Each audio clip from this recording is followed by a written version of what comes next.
नमस्कार, मैं कंचन डोगरा नेगी।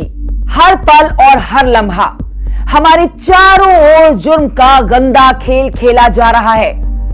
मुजरिम बेखौफ होकर सिस्टम को चैलेंज कर रहे हैं, लेकिन हम अपनी जिम्मेदारी को समझते हुए मुजरिमों को चैन से बैठने नहीं देंगे। आपको खबरदार करना हमारा फर्ज है, इसलिए हम हर पल जुर्म पर नजर रख रहे हैं। हम कर रहे हैं आपके लिए तफ्तीश।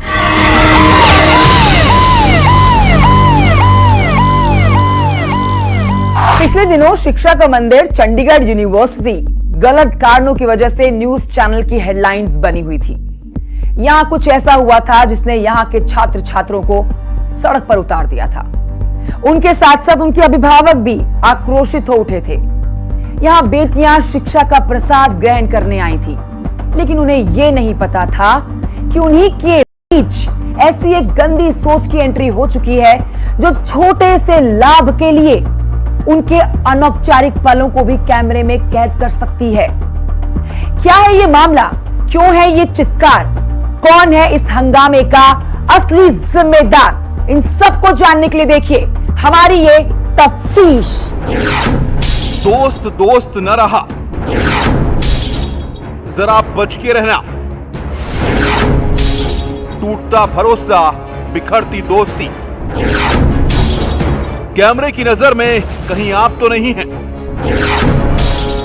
खुफिया कैमरा, धोखेबाज दोस्त, दोस्ती के नाम पर धोखा।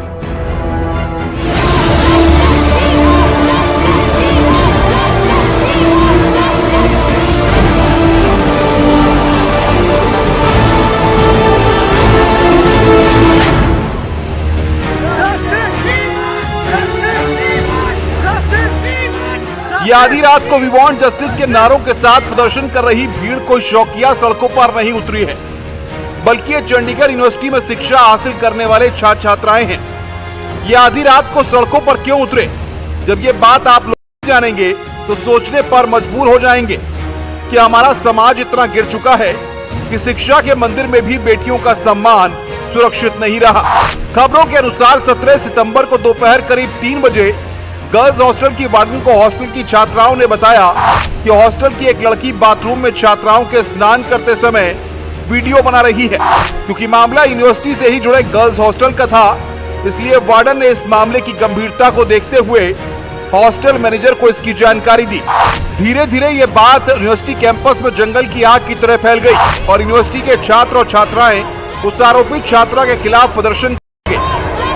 पंजाब की सबसे बड़ी यूनिवर्सिटी चंडीगढ़ यूनिवर्सिटी में जमकर बवाल हुआ था जब गर्ल्स हॉस्टल में स्टूडेंट्स ने ही एक लड़की पर आरोप लगाया था कि वह उनकी बाथरूम में नहाते हुए की वीडियो बना रही थी, जिसको लेकर काफ़ी बवाल हुआ, हंगामा हुआ, प्रोटेस्ट हुआ।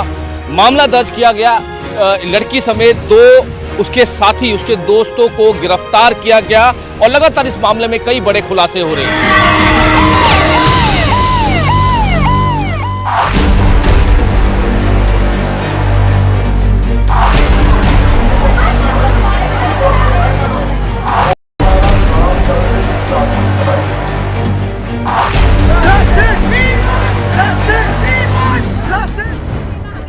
इस पूरे मामले में छात्राओं ने आरोप लगाया कि हॉस्टल की ही एक लड़की हॉस्टल में रहने वाली लड़कियों के बाथरूम में स्नान के समय के अपने मोबाइल से वीडियो बनाती है। इन वीडियो को वो किसी मर्द मित्र को भेजकर वायरल कर रही है। इस मामले में जब आरोपित लड़की से हॉस्टल प्रशासन ने बातचीत की तो पहले तो उसने इस पूरे मामले को खुद को अलग किया, लेकिन जब कड़ाई से पूछा गया तो उसने माना कि उसने केवल अपना वीडियो बनाया है, किसी और छात्रा का नहीं।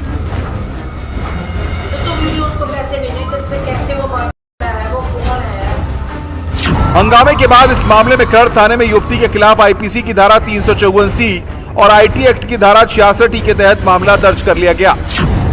तफ्तीश का सिलसिला आगे बढ़ा तो हिमाचल के शिमला निवासी उस लड़के का नाम सामने आया जिसे आरोपित छात्रा वीडियो भेज रही थी और मोहाली पुलिस की 3 टीमें आरोपित युवक को पकड़ने के लिए शिमला रवाना हो गई। जांच में ये बात भी सामने आई कि वीडियो बनाने वाली युवती हिमाचल के रोहड़ू की रहने वाली है। चंडीगढ़ यूनिवर्सिटी का MMS मामला, जिसके तार हिमाचल प्रदेश की राजधानी शिमला से जुड़े हुए हैं और इसमें अभी तक जिन लोगों को गिरफ्तार किया गया है उसमें ठियोग के रंकज वर्मा और रोहड़ू के सनी और जो युवती है और वो भी रोहड़ू की ही रहने वाली है, खंगटेड़ी की रहने वाली है, उसको भी इसमें गिरफ्तार कर लिया गया है। हालांकि यूनिवर्सिटी के इस पूरे मामले में अब कई चीजें निकलकर सामने आ रही हैं। पुलिस की जांच में कई ऐसे नाम भी सामने आ रहे हैं जिसकी चैटिंग भी पुलिस के पास मौजूद है। अब लगातार जो लड़की है, आरोपी जो प्राइम एक्यूज्ड है, उसके साथ सन्नी जो आरोपी है, उसके साथ रंकज तो दूसरा आरोपी है, तीनों से गहनता से जांच की जा रही है। इसी पुलिस स्टेशन में उनको रखा गया है और लगातार 7 दिन का जो रिमांड लिया गया है उसमें लगातार उनसे पूछताछ की जा रही है कि आखिर ये पूरा मामला क्या है, कितनी वीडियो जो है वो अपलोड की गई, कितनी वीडियो जो है वो लड़की को बनाने के लिए कहा गया, किस तरह से ब्लैकमेलिंग की गई, क्योंकि लगातार लड़की ये बार बार कहती नजर आ रही है कि मुझे प्रेशराइज किया गया, मुझे ब्लैकमेलिंग जो है वो करने की बात की गई। इस पर लगातार पुलिस काम कर रही है। जो पुलिस की तरफ से SIT बनाई गई है, स्पेशल इन्वेस्टिगेशन टीम जो बनाई गई है, वो इस पर काम कर रही है और जितने भी जो मैसेज हैं, व्हाट्सएप मैसेज हैं, उन पर लगातार पुलिस की तरफ से काम किया जा रहा है। पुलिस ने तत्परता दिखाते हुए आरोपित युवती के बॉयफ्रेंड सहित एक और युवक को शिमला से हिरासत में ले लिया है। एक युवक सनी को रोहड़ू और दूसरे को शिमला के ढल्ली से गिरफ्तार किया गया। उसका नाम रंकज वर्मा बताया गया है। MMS का जो चंडीगढ़ यूनिवर्सिटी में चल रहा है मामला, उसमें जो है डायरेक्शन थी कि एक सनी महतो है जो रोहड़ू का रहने वाला है, उसको डिटेन करें। तो उसको डिटेन किया था और ये पंजाब पुलिस वाले इसको इन्वेस्टिगेशन में ले गए हैं यहाँ। लेकिन इस मामले में उस वक्त एक नया मोड़ आ गया जब आरोपित युवक रंकज वर्मा के भाई ने मीडिया के सामने आकर कहा कि इस मामले में उसके भाई की गिरफ्तारी गलत हुई है। उसका भाई बिल्कुल निर्दोष है। उसका दावा है कि उसके भाई के मोबाइल की जांच की जाए, जिससे पूरे मामले की सच्चाई सामने आ जाएगी। इसमें जो रंकज वर्मा है वो मेरा भाई है। उस लड़के की DP का इसमें यूज किया गया है और वो लड़का भी यही कह रहा है कि सर मेरी DP यूज हुई है, मेरा IP एड्रेस जो भी है पंजाब पुलिस के पास है, सब पता लग जाएगा इसमें क्या क्या है, वो सब उसमें डिटेल्स सारी चेक हो जाएगी। अगर वो कल्प्रिट है, वो अगर दोषी है तो भी पकड़ा जाएगा, निर्दोष है तो भी छोड़ दिया जाएगा। हमें पंजाब पुलिस पे पूरा भरोसा है। सोमवार को तीनों आरोपियों को अदालत में भी पेश किया गया और बचाव पक्ष की तरफ से जो वकील है उनकी ओर से ये भी कहा गया कि जो ठियोग के रंकज वर्मा है वो बेकसूर है और उनकी फोटो लगाकर जो लड़का ब्लैकमेल करता था लड़की को, उसकी वो कोई और है। तो ऐसे में पुलिस छानबीन में जुटी है। तफ्तीश के लिए शिमला से कपिल ठाकुर, न्यूज़ 18 हिमाचल। ऐसे दोस्त से भगवान ही बचाए। नीलाम होती इज्जत, यूनिवर्सिटी में हैवानियत, शिक्षा के मंदिर पर दाग। पुलिस इस मामले को गंभीरता से ले रही है और किसी प्रकार की ढील नहीं बरत रही है। बड़ा अनफॉर्चुनेट इंसिडेंट होया सी चंडीगढ़ यूनिवर्सिटी धुआं कैंपस ਦੇ ਵਿੱਚ। ਜਦੋਂ ਪੁਲਿਸ ਨੂੰ ਇਨਫੋਰਮੇਸ਼ਨ ਆਈ, ਇਮੀਡੀਏਟਲੀ ਕੰਪਲੇਨੈਂਟ ਦੀ ਸਟੇਟਮੈਂਟ ਲੈ ਕੇ FIR ਦਰਜ ਕੀਤੀ ਗਈ ਔਰ ਇਮੀਡੀਏਟਲੀ ਦਾ ਅਕਿਊਜ਼ ਸੀਗੀ ਗਰਲ ਸਟੂਡੈਂਟ, ਉਹਨੂੰ ਅਰੈਸਟ ਕੀਤਾ ਗਿਆ ਔਰ ਉਹਦੇ ਫਾਲੋ ਅਪ ਇਮੀਡੀਏਟਲੀ ਉਹਦੇ ਜਿਹੜੇ ਦੋ ਹੋਰ ਕੋ ਅਕਿਊਜ਼ ਸਾਹਮਣੇ ਆਏ ਉਹਨਾਂ ਨੂੰ ਵੀ हिमाचल पुलिस के नाल जाके इमीडिएटली अरेस्ट किया गया।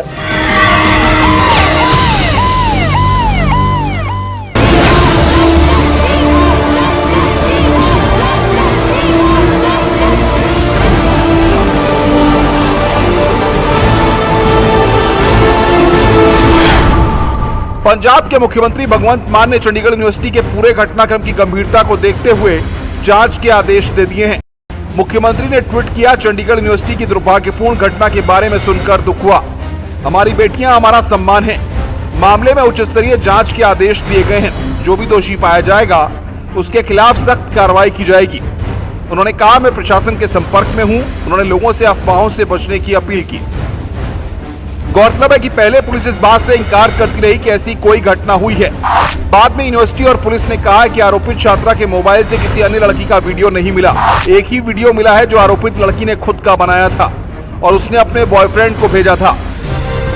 हमने इन्वेस्टिगेशन किया है, उसमें ये बात साफ आती है कि जो वीडियो है वो सिर्फ उसकी अपनी है, उसके अलावा किसी और की कोई वीडियो नहीं है। ना ही स्टूडेंट ने खुद बताया है कि उसने किसी और की वीडियो बनाई है। इसके अलावा जो भी इक्विपमेंट्स हैं, फोन इक्विपमेंट है, कुछ भी और है, उनको ऑलरेडी हम कस्टडी में ले चुके हैं और उनको फोरेंसिक एग्जामिनेशन के लिए आज ही भिजवाया जा रहा है। जो अब तक की तफ्तीश है उसमें ये बात साफ जाहिर होती है कि वीडियो जो है वो सिर्फ उस लड़की की अपनी है, उसके अलावा किसी और की कोई वीडियो नहीं है। पुलिस की तफ्तीश अभी किसी अंतिम नतीजे पर नहीं पहुंची है। आशा है कि इस पूरे घटनाक्रम का सच जल्द ही सामने आएगा। पुलिस के अनुसार इस पूरे मामले में साइबर एक्सपर्ट की भी मदद ली जा रही है। सारी ये बड़ी स्विफ्ट कार्रवाई की थी। उस तो बाद एक SIT बनाई गई DGP साहब के दिशा निर्देश से। ਉਹਦੇ ਚ ਰੁਪਿੰਦਰ ਪੱਟੀ मैडम SP ਜਿਹੜੇ ਹੈਡ ਕਰ ਰਹੇ ਨੇ और मैडम ਗੁਰਪ੍ਰੀਤ ਦਿਓ ਜਿਹੜੇ ਸਾਡੇ ADGP ਨੇ वुमेन अफेयर्स भी टेक केयर करते हैं पंजाब पुलिस से, उन्होंने सुपरविजन बनाई गई है। और SIT ने भी ਜਿਹੜੇ इमीडिएटली सारा मौका मुलाजा किया, सीन ऑफ क्राइम देखिया, वॉशरूम्स देखे है और वो ये देखने वास्ते कि जो बच्चों का एप्रीहेंशन सी जो सानू लगता सी कि कोई बगिंग वगैरह ना हो, वो भी चेक किया। हम साइबर एक्सपर्ट्स भी वो इन्वॉल्व कर रहे हैं। पुलिस के अनुसार घटनास्थल पर हर एंगल से तफ्तीश की जा रही है। तफ्तीश में किसी भी तरह की लापरवाही या कोताही का स्थान नहीं रखा गया है ताकि कोई मुजरिम बच के न जा पाए। मैं एश्योर करता कि जी ये सारी इन्वेस्टिगेशन है बिल्कुल ट्रांसपेरेंटली और इम्पार्शली होएगी। कोई भी बड़ा छोटा जोड़ा भी जिदा रोल छोटा मोटा भी आएगा उन्होंने भी स्पेयर नहीं किया जाएगा। तो सिर्फ असी वेट कर रहे हैं कि साढ़े को डेटा आ जाए, बिकॉज जी ये डिजिटल साइंटिफिक एविडेंस है ये बिल्कुल क्लिंचिंग होंगी है। ह्यूमन जी वर्शन के कितने फर्क आ सकता है, बट ये बड़ा क्लीयर है जी साइंटिफिक एविडेंस। पुलिस को चंडीगढ़ MMS मामले में एक बड़ी कामयाबी उस समय मिली जब शनिवार को इस मामले का मुख्य संजिशकर्ता संजीव सिंह को अरुणाचल प्रदेश से गिरफ्तार किया गया। संजीव सिंह सेना का जवान है। पुलिस सूत्रों के मुताबिक आरोपी के पास से 2 मोबाइल रिकवर किए गए हैं जिनको पंजाब लाकर फोरेंसिक के लिए भेजा जाएगा। आरोपी ने भी अपने मोबाइल से कई वीडियो डिलीट किए हैं। आखिर ये वीडियो कौन सी है और किसकी है, इस पर अब पुलिस काम करेगी। अब इस पूरे मामले में पुलिस लगातार तफ्तीश कर रही है कि आखिर संजीव सिंह का इस पूरे वीडियो कांड में क्या इन्वॉल्वमेंट थी, क्योंकि जो जानकारी मिल रही है कि संजीव और रंकज वर्मा दोनों मिलकर लड़की को ब्लैकमेल कर रहे थे। लड़की को लगातार प्रेशराइज किया जा रहा था कि वो वीडियो भेजे, नहीं तो उसकी वीडियो वायरल कर दी जाएगी। आखिर ये संजीव सिंह का इस पूरे मामले में क्या लेना देना है? संजीव सिंह जो आर्मी जवान है उसका इस पूरे मामले में इन्वॉल्वमेंट क्या है? क्या वो लड़की को पहले से जानता था? क्या वो रंकज वर्मा और सनी मेहता के साथ लड़की को ब्लैकमेल कर रहा था? आखिर ये जो चौथी एंट्री हुई है संजीव सिंह की, उसकी पूरी इन्वॉल्वमेंट क्या थी? इसको पेश किया जाएगा। पेश करने के बाद इसका रिमांड लेकर पूरी पूछताछ की जाएगी कि आखिर इसका रोल चंडीगढ़ यूनिवर्सिटी में क्या रहा। तफ्तीश के लिए मनोज राठी, न्यूज़ 18। चंडीगढ़ यूनिवर्सिटी घटना में अब तक की तफ्तीश में जो कुछ भी सामने आया है वो यूनिवर्सिटी प्रशासन की लापरवाही को उजागर कर रहा है। यूनिवर्सिटी ने कुछ अधिकारियों के विरुद्ध कार्रवाई तो की है, लेकिन शिक्षा के इस मंदिर को इस पूरे घटनाक्रम से जो नुकसान पहुंचा है उसकी भरपाई मुश्किल से ही होगी। यूनिवर्सिटी प्रशासन को अब इस बात को सुनिश्चित करना होगा कि भविष्य में इस तरह की घटना दोबारा ना हो पाए। तफ्तीश अभी जारी है, कहीं नहीं जाइएगा। हम लौट कर आते हैं, जारी रखेंगे तफ्तीश।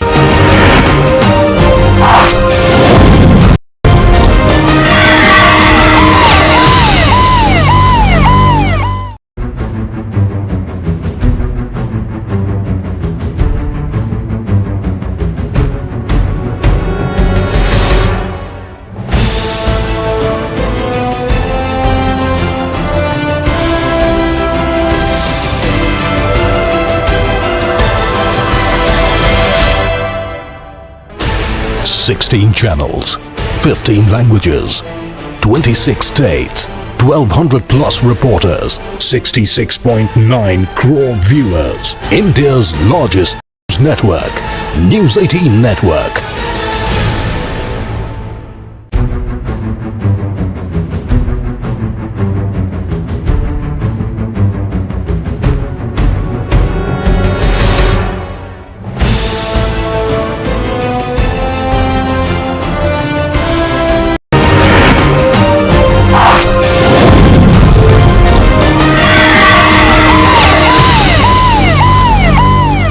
कुछ काम इज्जत के साथ साथ रूहानी सुकून देने वाले होते हैं। उन्हीं में से एक है मस्जिद में नमाज पढ़ाना और बच्चों को दीनी तालीम दें। लेकिन क्या आप किसी ऐसे शख्स के बारे में सोच भी सकते हैं कि जो इस नेक पेशे के साथ जुड़ा होने के बाद भी बेशर्मी की सारी हदें पार कर गया हो? आज की तफ्तीश हमें शर्मिंदगी के गहरे समंदर में डूब मरने को मजबूर कर रही है। ये ऐसे ही एक मुल्जिम की तफ्तीश है जिसे अब तक शर्म से चुल्लू भर पानी में डूब मरना चाहिए था। वो मुल्जिम जिसने मस्जिद के इमाम जैसे मुकद्दस पेशे को दागदार किया है। कौन है ये जालिम और क्या है इसका काला सच? ये जानने के लिए देखिए हमारी ये तफ्तीश।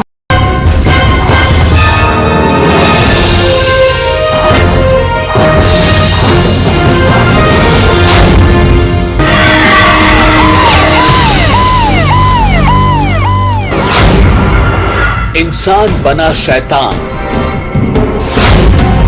पवित्र पेशे को किया दागदार, हैवानियत का नंगा नाच। देखने में सीधा साधा सा लगने वाला ये शख्स पेशे से एक मस्जिद का इमाम है। इमाम मतलब 5 वक्त की नमाज पढ़ाने की इसकी जिम्मेदारी है।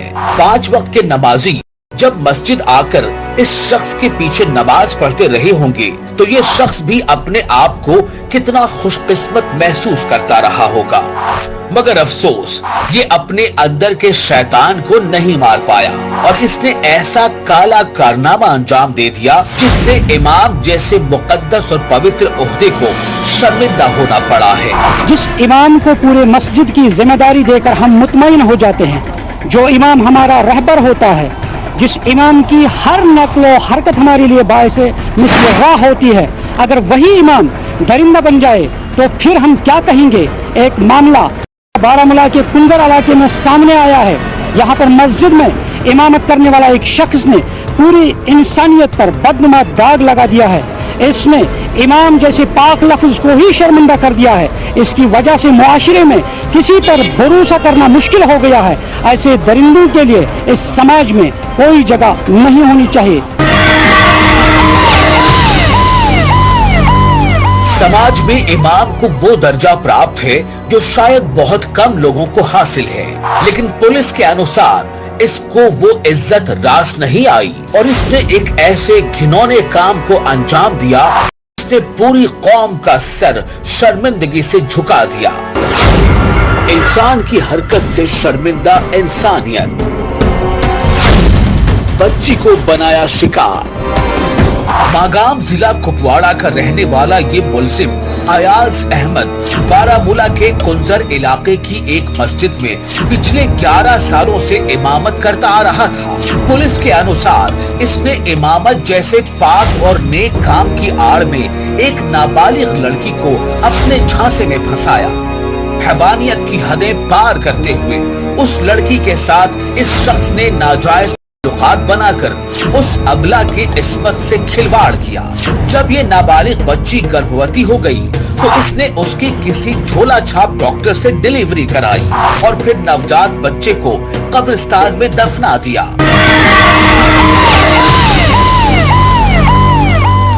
कुंजर थाने की हदूद में एक गांव है, उससे एक फोन कॉल आया था कि यहाँ पे कब्रिस्तान में एक बच्चे को दफनाया गया है जिसका पता नहीं था कि उसके वालिद कौन है या वो किस घर से ताल्लुक़ रखता है। तो इस ज़िम्न में 29 अगस्त को कुंजर थाने में पर्चा रजिस्टर किया गया, FIR नंबर 115/2022 और तहकीकात शुरू की गई। दौरान तहकीकात ये पता चला कि वहाँ एक शख्स जो पिछले 10-11 साल से इमामत का काम अंजाम दे रहा है, उसके एक नाबालिग लड़की के साथ जिस्मानी ताल्लुकात हुए थे और वो बच्चा उसी का था और उसने सबसे छुपाने के लिए वो बच्चा वहां लाकर 2 लड़कों की मदद ली थी उसको दफनाने में। पुलिस ने इस मामले की तफ्तीश आगे बढ़ाई तो मामला एक मस्जिद के इमाम तक जा पहुंचा। पुलिस ने तफ्तीश के दौरान उस इमाम को गिरफ्तार किया और उस शख्स ने पुलिस के सामने अपने जुर्म को कबूल कर लिया। पुलिस ने IPC की 315 और 318 के तहत मामला दर्ज कर मुल्जिम अयाज को जेल भेज दिया है, लेकिन अभी भी पुलिस इस पूरे मामले की तह तक जाने की कोशिश कर रही है।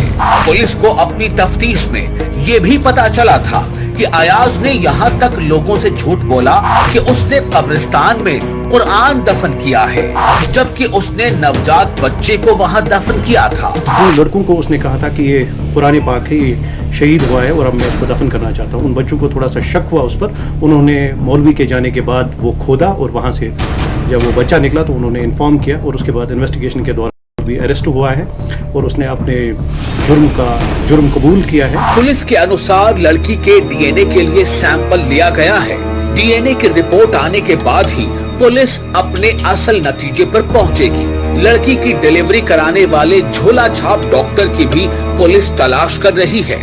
उम्मीद है कि इस मामले में अभी कई गिरफ्तारियां होंगी, जिसके बाद इस मामले की कई और परतें खुलेगी। हमने इनका डीएनए टेस्ट भी भेज दिया हुआ है, जिसके रिजल्ट अभी 1-2 दिन में आने हैं। इस सिलसिले में जहाँ पे ये डिलीवरी हुई है वहाँ पे भी वो भी एक नॉन प्रैक्टिशनर जो थी उसने की है ये डिलीवरी और मजीद गिरफ्तारियां इसमें तो। एक मस्जिद के इमाम की इस बेशर्मी से भरी करतूत पर आम आवाम में बहुत नाराजगी है। हर सही सोच रखने वाला इंसान शर्म से गर्दन झुकाए है। मुल्जिम की करतूत ने इलाके में सभी को दुखी कर दिया है। जब कौम के रहनुमा और रहबर ही के हाथों ऐसे जलील हरकतें सरजद हुए तो ये हमारे लिए एक बाइस तशवीश की बात के साथ साथ अफसोस की भी बात है। हम इसको पूरी मजम्मत करते हैं। ऐसे इमामों को मतलब पूरी सज़ा मिलनी चाहिए। गवर्नमेंट को मैं बड़े मुद्दबाना गुजारिश करता हूं और अपने इलाके के जिम्मेदार ऑफिसरों पुलिस ऑफिसरों को भी गुजारिश करना चाहता हूं कि उनको कानून के रूप से कड़ी सज़ा दी जाए ताकि आइंदा ऐसी जलील हरकतें सरजद किसी से न हो।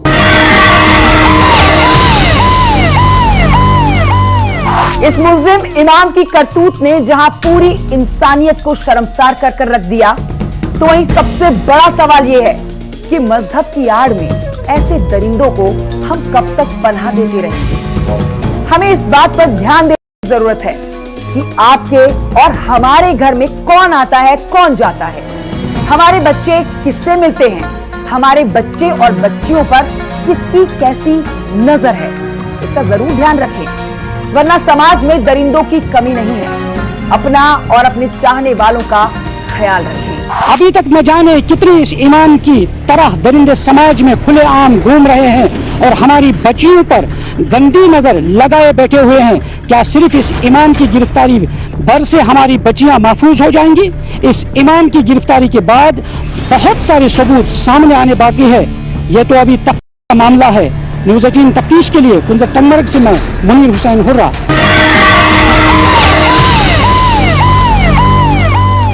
इससे पहले कि तफ्तीश आगे बढ़े, आपको अलर्ट करते चले। ये वार्निंग आपके काम की है, जो आपको जुर्म का ईंधन बनने से बचा सकती है। देखिए तफ्तीश वार्निंग। अगर आपको व्हाट्सएप पर किसी अननोन नंबर से आपके किसी जानकार की व्हाट्सएप डीपी लगा हुआ मैसेज आता है तो उस पर आप रिस्पॉन्ड करना अवॉइड कीजिए, क्योंकि इस तरह के मैसेजेस में आपसे रिक्वेस्ट की जाएगी कि आप अमेज़ॉन गिफ्ट कार्ड दीजिए या इतने रुपए डलवा दीजिए।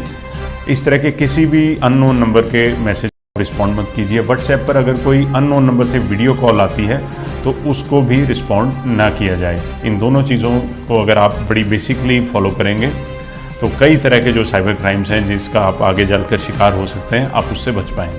गूगल पर आप अगर सर्च करते हैं, मान लीजिए आपको एक जगह से दूसरी जगह पर सामान ले जाने के लिए ट्रकिंग सर्विस चाहिए, तो आप जब उसको गूगल करते हैं कि trucking service required in Ludhiana, Delhi और जम्मू, तो आपको जो गूगल पर टॉप पर रिजल्ट आएंगे उनको आप प्लीज़ अच्छे से वेरीफाई कीजिए, क्योंकि हमारे पास इस तरह की कंप्लेंट्स भी आई हैं कि लोगों ने इस तरह की गूगल सर्च के बाद किसी ट्रकिंग कंपनी को अपने पैसे जमा करवाए और बाद में ट्रक कभी नहीं आया। गूगल पर जो एड्स आती हैं उनमें बहुत सी ऐसी फ्रॉडुलेंट कंपनीज आजकल अपनी ऐड देने लगी हैं और जिसके थ्रू आगे चलकर वो अपना ये पूरा साइबर क्राइम को अंजाम देती हैं। तो गूगल पर जो भी आप लिंक क्लिक करें पहले उसको वेरीफाई कीजिए, अदरवाइज अवॉइड कीजिए।